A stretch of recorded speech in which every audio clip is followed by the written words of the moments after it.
ఇటీవల సుల్తానాబాద్లో కామాంధుడి దాడికి బలై అత్యాచారం హత్యకు గురైన దహేగాం మండల కేంద్రానికి చెందిన చిన్నారి కుటుంబానికి కాంగ్రెస్ ప్రభుత్వం అండగా ఉంటుందని ఆ పార్టీ ఆదిలాబాద్ పార్లమెంట్ నాయకురాలు ఆత్రం సుగుణక్క, మాజీ ఎమ్మెల్యే కోనేరు కోనప్ప తెలిపారు. బాధిత కుటుంబ సభ్యులను కొమరం భీం ఆసిఫాబాద్ జిల్లా కలెక్టరేట్లో కలెక్టర్ను కల్పించిన అనంతరం సుగుణక్క మాట్లాడారు.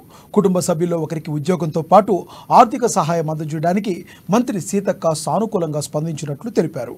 కుటుంబ సభ్యులు ఎవరూ కూడా అధైర్యపడవద్దని, వారికి కాంగ్రెస్ పార్టీ అండగా ఉంటామని తెలిపారు.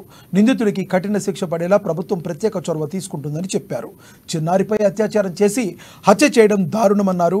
అత్యాచార ఘటన తనను కలిచివేసిందని తెలిపారు. ఈ ఘటనపై ప్రభుత్వం సీరియస్గా ఉందని చెప్పారు. నిందితుడిని వదిలిపట్టే ప్రసక్తే లేదని సుగుణక్క చెప్పారు.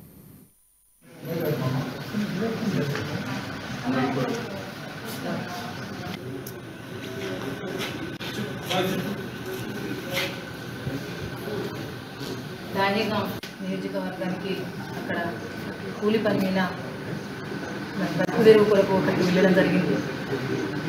మానవ మృగం అంటే ఒక మానవత్వం లేని ఒక మనిషి కాదు అతను. అలాంటి ఒక మానవ మృగం ఒక చిన్న అమ్మాయి ఒక పసికందు మీద ఒక మృగంలా దాడి చేసి ఆమెను హత్య చేయడం అనేది ఈ సభ్య సమాజానికే సిగ్గుచేటుగా ఉంది. ఇలాంటి మృగాలను మా ప్రభుత్వానికి మేము కూడా విన్నవిస్తాం. ఇక్కడ నుంచి తప్పకుండా కారాగార శిక్ష వేయాలి. ఇక అలాంటి అసలు ఏం జరగకూడదు. ఇక ఉరి శిక్ష వేయాలి. ఇలాంటి సంఘటన ఎప్పుడు పునరావృతం కావద్దు. ఈ ప్రాంతం అంతా కూడా చాలా వెనుకబడినటువంటి ప్రాంతం. ఈ ప్రాంతం అంతా కూలి నాలి చేసుకునేటువంటి వాళ్ళు చాలామంది ఈ ప్రాంతంలో జీవిస్తారు. భయభ్రాంతులకు ఇప్పుడు ఈ సంఘటన జరిగిన నుంచి ఈ ప్రాంత వాసులందరూ కూడా భయభ్రాంతులకు గురవుతున్నారు.